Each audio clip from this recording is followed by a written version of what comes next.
We go out of this world, and Prince Philip is out of his mind on tonight's Crown After Show right here on AfterBuzz TV. Plus, let's find out who's really making the most money on the show. Stay tuned. I'm Maria Menounos, and you're tuned in to AfterBuzz TV, the ESPN of TV talk. Now, let the buzz begin. And we're back. Welcome to your favorite after show on AfterBuzz TV, the Crown After Show. I'm your host, Sahai Wilson, and tonight we will be talking about Episode 7, Moondust. We'll be breaking down how Philip has a midlife crisis, the trip to the moon, and Philip finding his faith tonight. We also have our special segments, The Tweets Are Talking, and find out which actor is making the most money, and we'll get to find out what happened to good old Porchy. Plus, we have news and gossip, and don't forget, we'll also be in the live chat tonight. But first, let me introduce you to my lovely co-host, Tehran. Well, hello, everybody. Hello. Hello. You should say hello, Governor. Hello, Governor. Okay, see, that's great. That's great. Tehran, as you see, is my right-hand man. He's my work husband, in addition to being a comedian and entertainer extraordinaire, and my official historian right here. That's right. I am your Duke of whatever it is.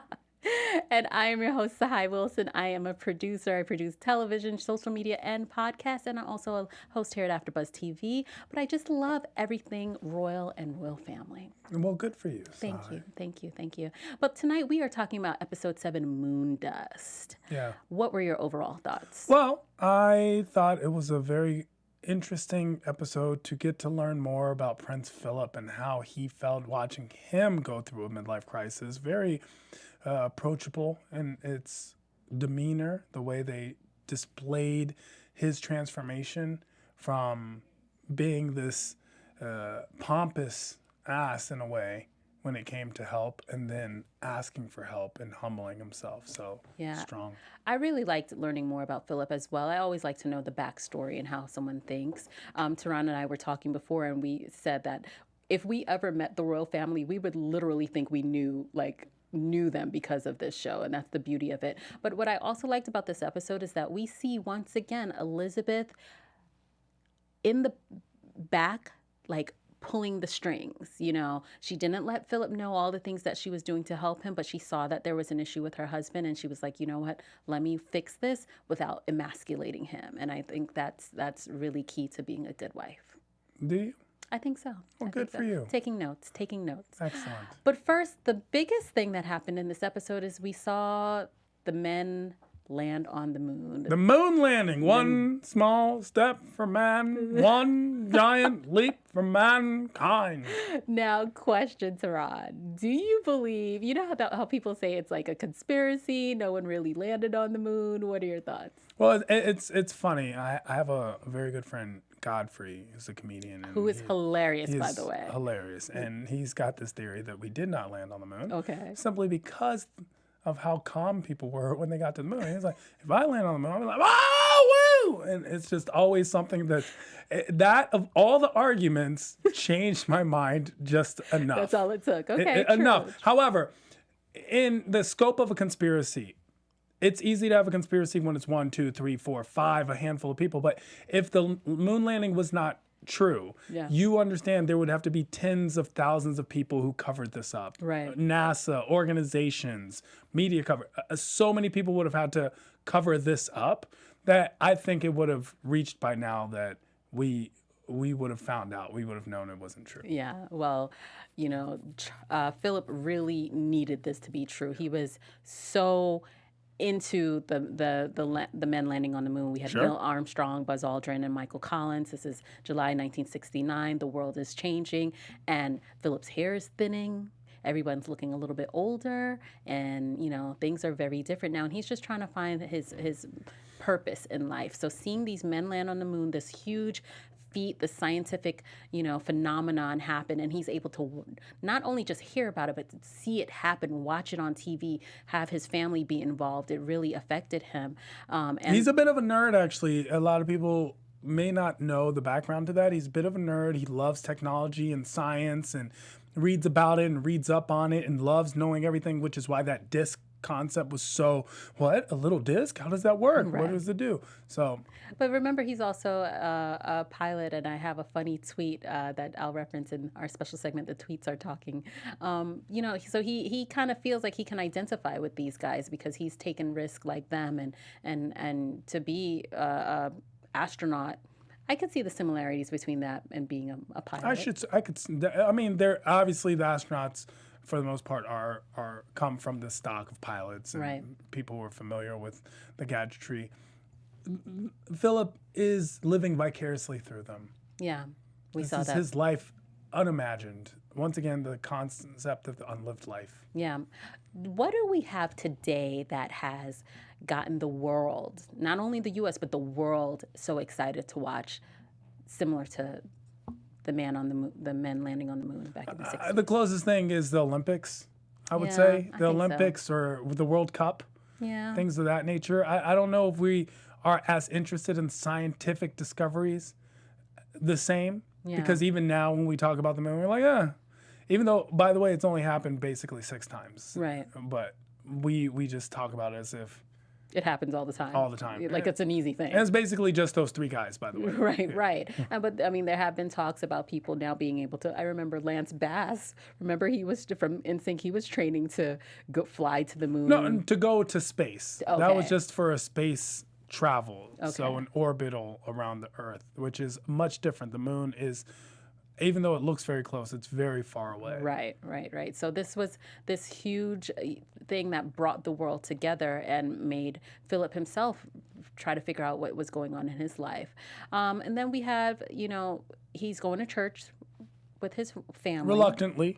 Yeah, I was surprised to see them go to church. I mean, I know that she's the head of the church. Church of England. The church- I mean, remember, this is the concept of Protestant. Right. Is right here. Let's divorce our wives, or how many wives that he had beheaded at that time. So the church is, basically an institution. Right, but we don't. I think this is one of the few times I can't, other than when they have like big ceremonies. seen it. Yeah, we've seen them walk into the church like a normal family, which was very interesting to me. And I liked seeing how Elizabeth, how having faith kind of grounded her, it seemed like, but it had the opposite effect on Philip.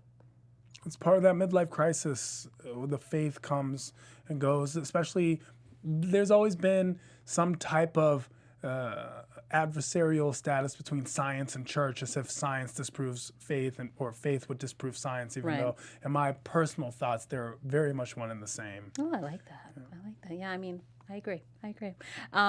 Philip was so obsessed with this. He was watching the men on the moon every day.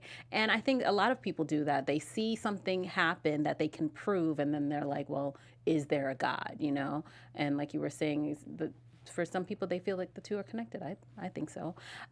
But watching these men do this makes him try to see, okay, what accomplishments have I made in my life? Sure. I mean, and do you think that was fair of him to think that way? I mean, he has, overcome some adversity in life, and he is married to the queen. So Sure, he's had a great life, but as a guy, I can tell you this. There are often times that my friends and I are talking, and we'll be like, "Oh my gosh, this is crazy. LeBron James is, 32." Things like that. Like, he's done all this, and he's only, oh, this is great. Travis Scott is 26. Whatever Right, it is, right. we'll just bring up someone and be like, "Wow, look where they are and where we are in comparison to their lives. How far away, age-wise or accomplishment-wise." I think that speaks to technology, because Philip was watching what happened on TV and comparing his life to what he saw the astronauts doing. Today, we have Instagram, where, that's our newest technology that a lot of people compare their lives to. Yeah, everyone has so much fun. It sends many people into a downward spiral. But Philip decides to start making some changes in his life because of this crisis. He wants the family to watch what's happening so they too can learn. We get to see all the kids. We don't see Charles in this episode, but we see Anne and Andrew and Edward are the two little ones who are so cute. They have the helmets on and they had the bouncy ball, the moon ball, the moon bounce ball. And it made the house feel like a normal family's house. That's what I really like. And seeing all the kids, especially the little ones, made it feel like a real, I don't know, I felt warm for the first time. Especially coming off last episode where there was that coldness that I felt. I mean, Elizabeth was hardcore. Yeah. So the family's watching the news all the time. Philip is staying up late. Then he decides to start jogging and deciding, this is something that I just got to keep making changes in my life. And Elizabeth observes this and she's like, okay, something's wrong with my husband. She mentions it to him and he was surprised that she noticed it. So her solution was to bring this new pastor to town, would you say? Sure. We have a new leader. We have a new parish, but the whole thing is also the old parishioner was boring and just becoming, they used this big word, obsolenious or something like that, whatever it was. Such a great placement of the word. And then I liked when Michael Ian's like, witty, quick, and they kept going. Right. Elizabeth was Virile. like, okay. He's just like, yes. Those are my favorite yes. moments when there's those little moments that just like, it makes you laugh. I love that. Yeah, the old pastor was not cutting it anymore. So we got a young guy. Yeah, new. And how do you think Elizabeth knew that was what Philip needed? A bit of faith? Yeah. I think it had to do with she knows her husband. She knows her husband. Yeah. So this new pastor comes to town and he's trying to shake things up a little bit. He's also a little bit pushy. He is a little bit pushy. I thought, hey, you just got the job, bro. That's what I thought. Hey, how about you get settled in first? And he comes in, hey, I noticed all these houses and all these palace grounds are unused. Can I have them? Like, I know. How about you just calm down, buddy? Exactly. Work for a week. Exactly. Come here trying to rent out stuff already. And Philip, he asked Philip, and I'm always also surprised when Philip has a say in something. Like when the pastor asked about using those homes, I was like, does he have to get permission from Elizabeth? But Sure. Philip does have some power, and I think that's also speaks to their relationship. She knows, okay, let me give him these things. I have so much other things to worry about, and it also helps make him feel involved in the relationship. And I think remember, he was stepping out a lot, so anything to keep him at home. Well, he's been on his best behavior in season 3. Yes, he's been so far. He's been a great. But has he? Because in that think so. meeting, he references some things that he can't speak about, or some like less desirable things. Sure, back when he was younger. He's not hiding that stuff. It's just I don't think now. I think he's been on his game as a couple. I feel like they've been great. They've been good. It makes me like them much more as a couple. But you know what happens? They say when men go through a midlife crisis, they get the red Ferrari, they get the young girl. So I was wondering if we were going to see that, but no, we just saw Philip jogging in a sweatsuit and his wrists and playing polo in that cage. I didn't know that's how you like practice hitting the balls. The things we learn on The Crown, always. So this pastor, the pushy pastor, that's what I'll call him, comes to town and he asks Philip, hey, can I use one of these homes to have a men's group? Yeah. Is that really a thing? Like, I didn't know pastors need their own, like, support group. It's interesting. I'm not as well versed on that, but I could see that being a thing. You have been working as well, and as much as we enjoy it, and we take for granted that every Sunday or whatever day of worship, the leader of your spiritual church basically is there, but they're doing that 7 days a week. We just show up for a couple hours on Sunday. They need some. It's a time, job, right? yeah. It's a job, and sometimes they get bored. They get, I could see being in that life. I could see it just being like, not again. I know. And then you're taking on everybody. Like, so many people are coming to. It's not like a therapist where you have a couple of patients a day. You have the whole congregation. You got to say something positive. So you got to keep yourself uplifted. And, that must be. It seems like a lot, yes. And it's interesting to get that insight. Yeah. So, and also men don't have spaces in which they get to talk to each other like that outside of like a sports situation or like a bar situation. Yeah, during sports, we actually really talk about our feelings. A lot of people don't know that. Do you? Yeah, like when people are playing football, they're like, oh, man, I think I've been sad lately. It's actually a little known fact about what guys do. I didn't know that. Yes. I would love to see that in person. It's a thing. We cry. We cry all the time. I actually think for a long time I never thought guys really had feelings. So I thought they were just all... We're not allowed to have feelings. No, I would love for men to have feelings, but that is, a lot of people say that, but the truth of the matter is, it would be very unnerving if you saw a man in your life cry. And as much as a lot of people are like, "Oh, I wish you had more feelings," like if they were just crying or they, we've seen this play out. Is that temperament of men must be this unwavering wall in these situations? So. Yes, we love a lot of things on paper, but in truth, it doesn't play that. I actually had a guy friend who I've known for many years. He cried over a girl to me recently. Oh, that's sad. You're right. Cried over a girl after you cheated. See, this is what we do. We tend to always want you back after we messed up. It's always I'm sorry. Have you ever heard men love songs? 85% it's, I'm so sorry, I shouldn't have. You should be the one, blah, blah, blah. I know. Come back to me. But it just surprised me. And initially was like, oh, he's crying. But then I was like, come on, straighten up. Your friend, not the prince. My friend, yes. Exactly. Yes. And so you got over his feelings very quickly. But when it comes to the prince, even when it's so difficult for him to talk about it. And that's real. Not only is he a man, so toxic masculinity, it's also he's a royal, toxic royalty. It's very difficult to open up and be a faltering royal. Yeah, and that's how he was raised, and that's how he's trying to raise Charles, but it's obviously not working at this point. But he's raised to kind of be strong, never show, weakness and walk it off, buddy. Yeah, all strength, no weakness. Sure. And just be a tough guy. So I think that has prevented him from opening up, and that's why this group was difficult for him to even kind of go to when the pushy pastor again, says, "Hey, Philip." Well, at first he's condescending towards the idea of even the fact that the group needs to exist to begin with. Right, exactly. He's like, you guys are weak. You shouldn't sit here. You need to actually He take goes action. in and does that. Yeah, he's kind of mean. Yeah, they're like, you need to take action and not just sit here talking about your feelings all day. We've got better things to do. Look at these guys. They're over here on the moon. They're in the moon. They're on the moon. You don't even know how many times I said, I've been to the moon.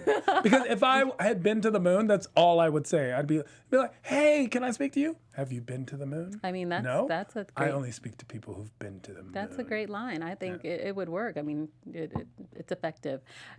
Philip also, what's bothering him is that he sees these guys on TV doing this amazing thing, and his duties are to go to the wool factory in the or the dentist seminar, whatever that was. Oh, teeth are so important, and these fake teeth, we will all need them. It was fun. But it was interesting because again, it speaks to this reoccurring theme of duty that we see that the family has to endure. They can't ever say, you know what, I don't want to go to the teeth factory. But you have to. It is your duty. You have to put on this brave face. You have to show that you're respectful of all people, even if their job is simply to make dentures, and just keep it moving. That's part of having this life of privilege. So but it also depresses him even more. He's like, dang, I want to do something fun. He does, especially while these guys are going to the moon and 500 million people are watching them do so. Right. So part of being, having a super cool wife is that you get the astronauts that you were just watching on TV, they get to come to your house. He gets so happy. So happy. She's like, by the way, besides the message, they said something about, I don't know, stopping by. Would you be, knowing he's going to be like, he's like, yes, please, yes, more, yes. Exactly. I mean, it reminded me of like being married to some like Beyonce and Jay-Z, like Blue Ivy. Her mom is going to come to her with these cool opportunities that only a Beyonce would have access to. So the queen in this case had an opportunity to write a letter, give a note to the astronauts, and that they placed. It was part of the message that was left on the moon. It's also something that plays in a lot of satellites as they go out. This message that we have from Earth. Right, and it wasn't just her; it was like everyone around the world. So it wasn't everyone around the world. It was several prominent figures from around the world. It was the prominent figures, and I didn't want to say anything as I watched that, but I am desperate to find out who the voices are. Are they all the Queen Elizabeths, or did we get a couple Nelson Mandelas in there? Did we get a Martin Luther King and throw that in there? Get someone. I'm just saying diversity in the note. I'm just asking. I'm just asking for a friend. Okay, well, it's funny you bring that up because some people have commented. I remember seeing a tweet that said something about when are we going to get some diversity in the crown. Well, I mean, it's a historical piece, so right. But I did see a brown man in the background of the previous episode. We saw a black guy in America opening the door. Okay, so we saw that guy, black guy, and then we saw a guy in episode 6 in the background of one of the scenes, and then in episode 8 there is a prominent black figure working with the royal family. Oh, and we're gonna see that come up. We're gonna see that soon. So yeah. So Elizabeth lets Philip know, hey, the astronauts are coming. The astronauts are coming. And he is super excited, the most excited we've seen him in weeks. And he requests, with Philip, he's never just happy with what he's given. He always wants to push the envelope. And he says, hey, can I get some time with them? And did you see Elizabeth's face? She was like, here we go again. I give you an inch, you take a mile. Come on. Is 15 minutes enough to speak to the men who have seen the universe from above? No. But I guess it is all I will get. Yes. It was cute. It was cute. He was excited. I know. He gets to meet Michael Jordan. Right. Basically, Michael Jordan of the moon. Exactly. So, the astronauts arrive and they're sick. Now, why are they sick? Is it just because they've Is it moon sickness? No, it's London sickness. Okay. England is cold and it's rainy and they catch the cold. Okay, because I was like... And they're traveling, they're sleep deprived. I was like, conspiracy. See, they came back from the moon with something. Moon sneezing. Right. The moon flu or something. And Philip has prepared, he's a little bit nervous to meet these gentlemen. And as they sit in front of him and he sits in front of them, he realizes in speaking to them that they're just young men that happen to do this extraordinary thing, but they're not gods. He's very underwhelmed by them, very. Yeah. And that's something I think that is a matter of record. Similar to Elizabeth's portrayal of Margaret's portrayal of JFK. Something in that vein. Got it. When he meets the astronauts, he says Philip says he himself wasn't able to accomplish the things he would have liked to as a man or as an adventurer. So he has this sense that, there was so much more he wanted to do with his life. But what do you think what else did he want to do? I don't know. What else did he think he could do? Right. I'm like, you married the queen. You're good. What would he have continued to be in the Air Force, or wasn't he a sailor at one point? I just feel like, bro, you've done it all. Like, you've lived the life. You talk about unlived life. I haven't lived my life. You understand? You're Prince Philip, Duke of Edinburgh. Please. You're doing all right. Can you want to switch? Right. You want to switch? You're right. Hey, you know what? Woo! My life's great. You want to switch? And in this conversation, he's asking them these questions, and they're not really forthcoming. They're just not as excited as he is about the same thing. They did it. Right. They're just like, they're more excited about the guy. Oh my gosh, I heard it's like 4 miles of space. Oh, you live here. I know. Like they were waiting to be like, yo, how many girls do you? I want to know. Like, it's exciting. They're in the Buckingham Palace I or wherever. know. Did you see them running up and down the stairs? Me personally, I was like, okay, guys, calm down. You're showing out right now, and it was a lot. And Philip looked a little disgusted by that point. He was just like, ugh. I'm over you guys. But you know, here were these two people that, okay, us as outsiders look like at them as having done something amazing, and they're looking at each other kind of with an outsider's perspective, kind of like as if they were in a fishbowl. I think that's what happened here. There are moments in the show where we see the family members get put into a fishbowl, and this is what happened to Philip. Philip was put into this fishbowl by the three astronauts when they started asking him all these questions about how many rooms are in the castle. They're asking normal questions. They're excited to meet him. They're excited to be there. It came off kind of like a freak show. That, you know what I'm saying? Like he was like a freak of nature. That's what I felt when they were asking him all those questions. He's doing the same thing to them. They were doing their job when they went to space. Sure, it's great. It's an amazing feat. But they were also doing what they were trained to do. Yeah, and I loved how Elizabeth put in perspective as Philip is basically berating their character. Elizabeth is explaining that, justifying that exact same characteristic and how helpful it would be. Yeah, she says that their lack of flair makes them perfect for the job, and I felt like she was speaking about herself. I thought she was actually speaking about Philip, but. Yes. No, I feel like Philip. In a way, yes, about herself. I thought she was just saying, hey, we're dull, and that's why we're so good at what we do. But remember, own it. Philip he did have a lot of, like, he brought the excitement to her life. And in the beginning. Yeah, in the beginning. So I think he's still, because he's at this midlife point, he still in his mind feels like that young, vibrant guy that was out in the streets partying. It's a midlife crisis. Right, but the thinning hair is telling him something else. Yeah. I think, so like Elizabeth, these astronauts did their job well because they were not flashy guys. They focused on the job, and they're spectacular in other ways. And I think she understood that because that's how she thinks of herself. Yeah. Dean Woods, the pushy pastor, then invites Philip back to the counseling session at St. George's house. And this is when we see Philip have kind of like a change of heart after meeting the astronauts, and because his questions to them were very deep. He was looking for them to give him answers to, you know, the meaning of life and what is it all for after having accomplished something so amazing. But they were just they were too young to even think about it like that. Yeah, well, I mean, I don't know about young. You don't specifically. Oh, okay. They are like they're in their upper 30s going in boys, and Philip at this time I think is in his 40s going on 50s. So 1921 and then 1969, right? Right. So the concept is basically here's the interesting thing.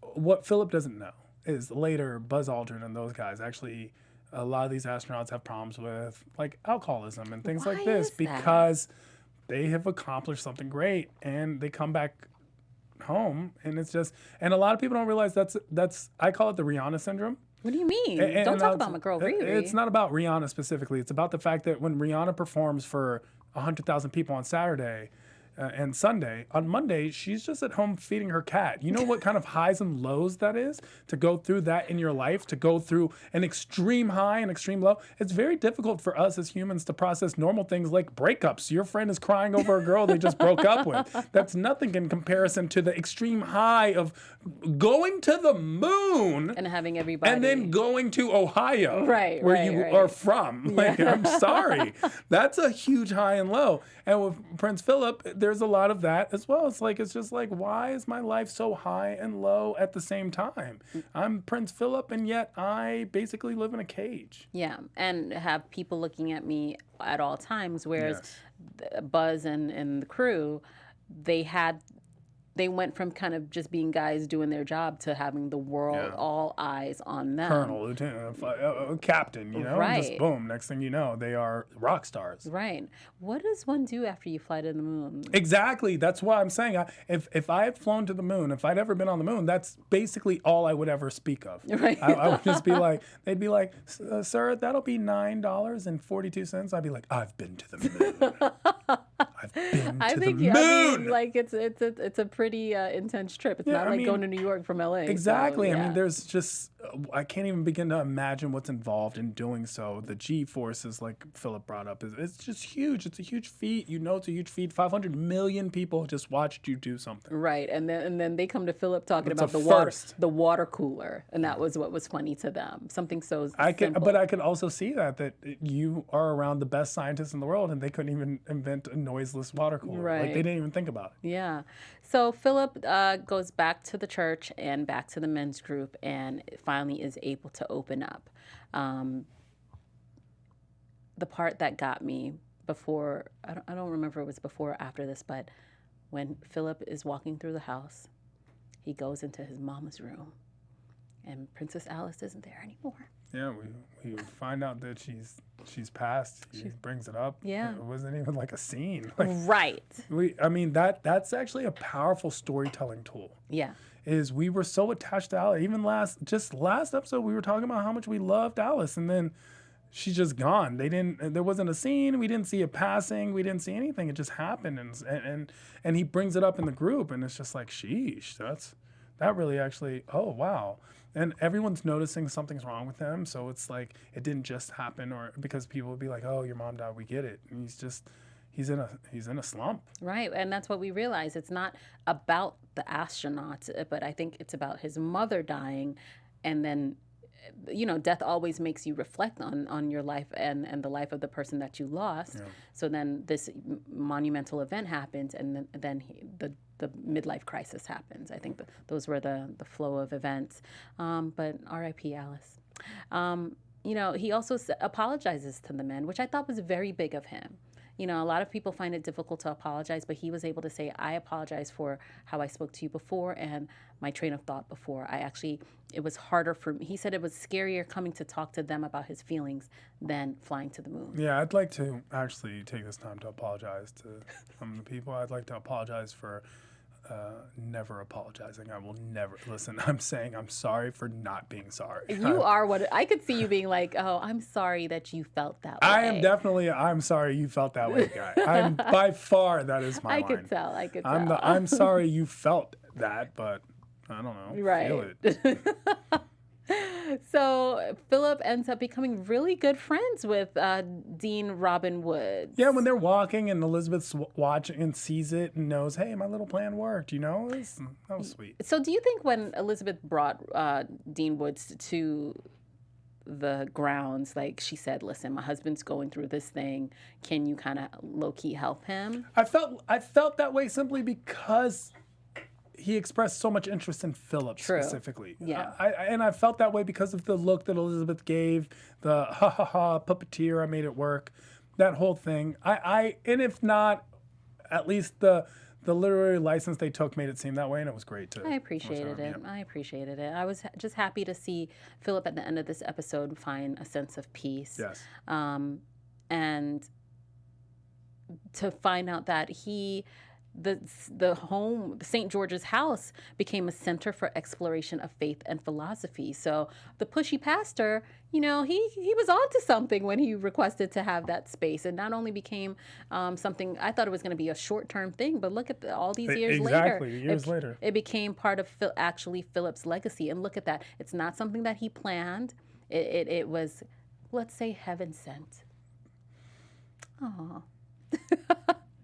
And they said at the end of the episode, is the success of the St. George's house was one of Philip's proudest achievements. Yes. So in the end, he ended up achieving something that he didn't even plan to do, but it's because he pushed himself not to go to the moon, but to talk about his feelings.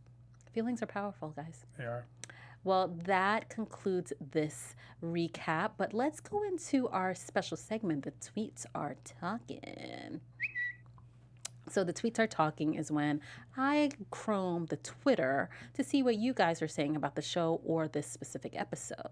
So first tweet says, just watched the moon landing episode of The Crown and oh my God, was that a feat of extraordinary writing and acting, blown away. Blown away. And then we have... just S is the name of this person. They said, I enjoy The Crown Season 3 very, very much. particularly moved by the moon landing / lost of faith crisis episode. I suppose it will resonate with people from all walks of life, mine included, that are at some point of our lives, we ought to ask ourselves what keeps our heart pumping. And they have a picture of Philip running in his sweatsuit, which I was like, oh, look at Philip all dressed down. Like that outfit right now, that he could wear that now. He could wear it now. He's ahead of his time. He is ahead of his time. Next tweet, it says, same energy. And it's a picture of Philip. If we have an image of Philip where he says, but I actually am a pilot myself. And I'm like, oh, poor Philip. And they said that's the same energy of William Dafoe in Spider-Man when he says, I'm something of a scientist myself, which I just thought was funny. Because William Dafoe is scary. And Philip, not so much. I don't know. You think Philip's scary? I could see him being Senator Palpatine. Like he's just, I don't know. Okay, I like him. Next tweet is from Olivia's Coleman's. It says, this is from the church scene, and it says, before Olivia Colman invented the eyes and the nose, the world was dull and empty. And we see Philip in church with Olivia. And our final tweet says, is from the Urban Outlander, and it says, I hereby declare by order of Her Royal Highness, the Urban Outlander, Queen of Tobias Menzies Land, that Season 3 of The Crown by way of Netflix is extraordinary, brilliant, and achieves the highest levels of excellence in all the land. Hear, hear. Hear, hear. Royal waving from Long the live the balcony. Queen. You know, we got to practice our waves. Yeah. And that tweet leads us into our next segment, News and Gossip. News and Gossip. So, everyone loves The Crown, but did you know that last season our lead, Claire Foy, was paid less than her other cast member, Matt Smith? Yes, that was a bit of a thing. A scandalo. Well, Smith was coming off the whole Doctor Who thing, and he was a little more famous. At least that was the reasoning. Supposedly, but I have worked in offices in which they make deals, and you know, it's really your lawyer really And makes your agent. Your lawyer and your agent are battling about trying to get you the most money. And yes, they try to use your credits, your previous credits, and how, you know, popular you are at the time. But there's someone, everyone kind of knows what people are getting. So I'm surprised that this happened, and I was disappointed. There's a Harper's Bazaar article that we found that says, speaking to Harper's Bazaar UK, the Game of Thrones actor admitted that Foy being paid less than Smith was quote unquote hard to swallow. But the imbalance has been readdressed as Coleman is now being paid more than him. I'm sure Claire doesn't give a Okay.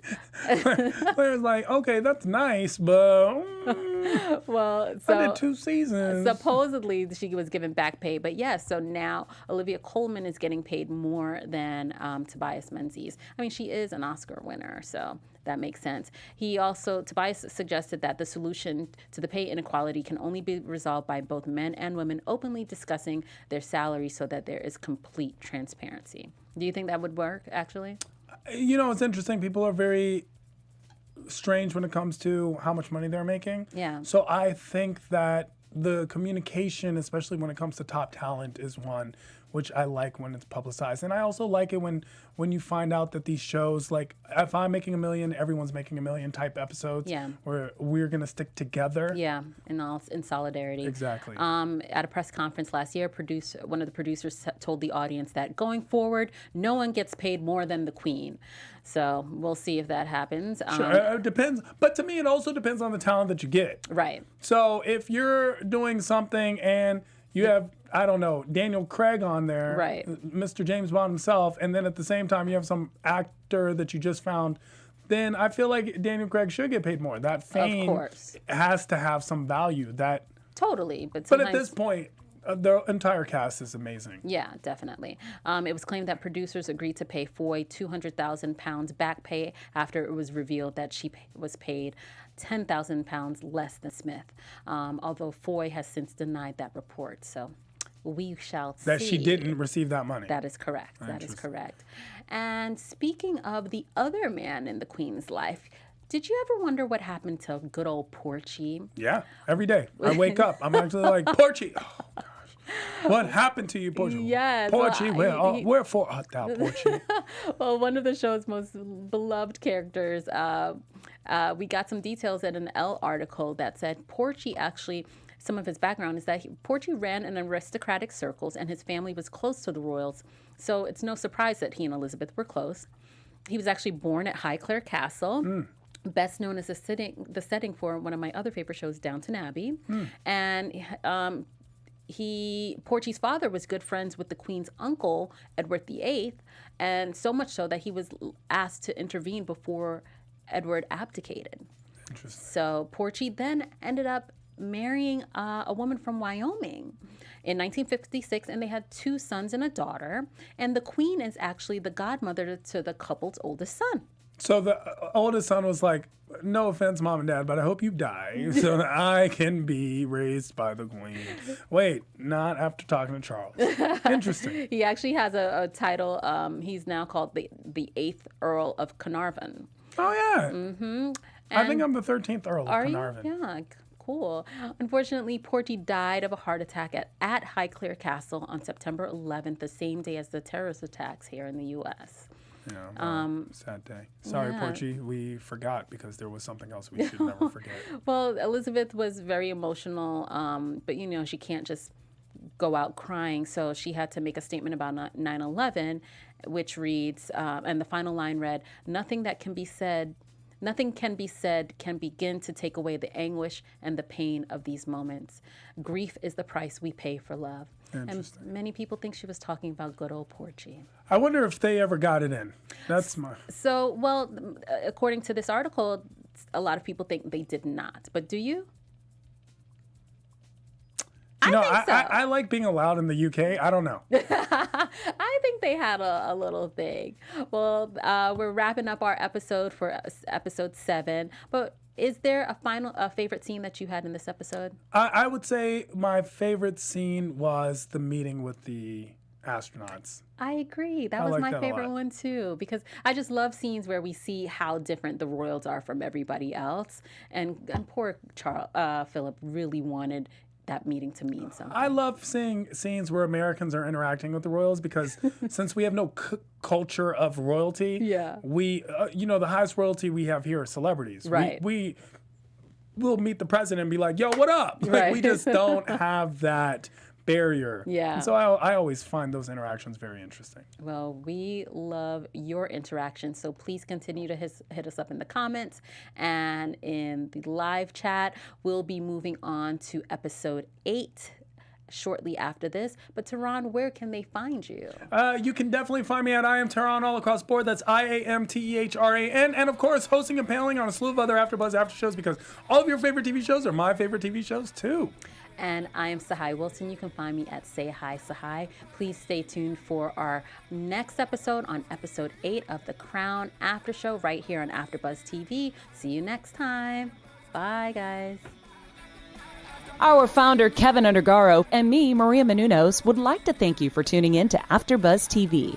Remember, we're not just the first, we're the biggest in the world, and we're the only destination for all your favorite TV shows. Whatever you crave, we've got it. So go to AfterBuzzTV.com and check out our lineup. Buzz you later.